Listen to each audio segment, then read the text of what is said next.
Assalamualaikum warahmatullahi wabarakatuh. Berita Uronyo.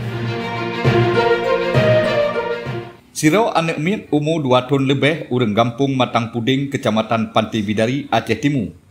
Meninggal dunia lam krung irigasi.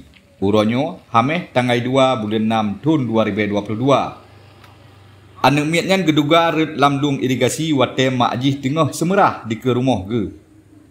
Kapolres Aceh Timur AKBP Mahmun Hari Sandi Sinurat melalui Kapolsek Pantai Bidari Ibtu JM Tambunan SH gepegah anak miat agam umujih 2 tahun lebih. Anak miat nyan gadah nibak poh 12 jod uro.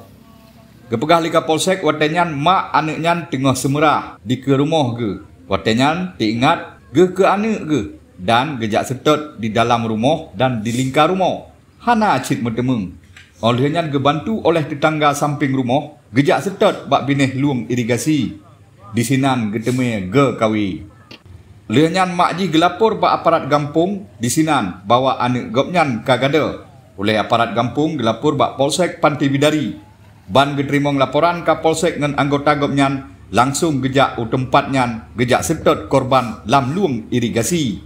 Kapolsek pih getron langsung ngan masyarakat lam luang gejak setot anak agam ubut nyan kira-kira sekilo setengah gekuap lam luang irigasi bak poh 2 uro. Anak metuah nyan metemeng lam keadaan katimur.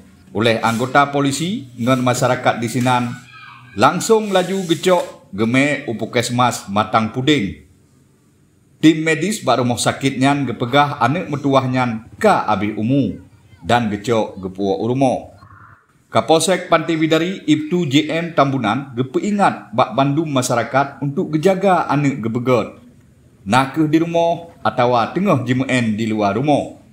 Habanyo gebesampo oleh Ilyas bin Ismail, Freelance News. Nan me Inggris, haba me Aceh.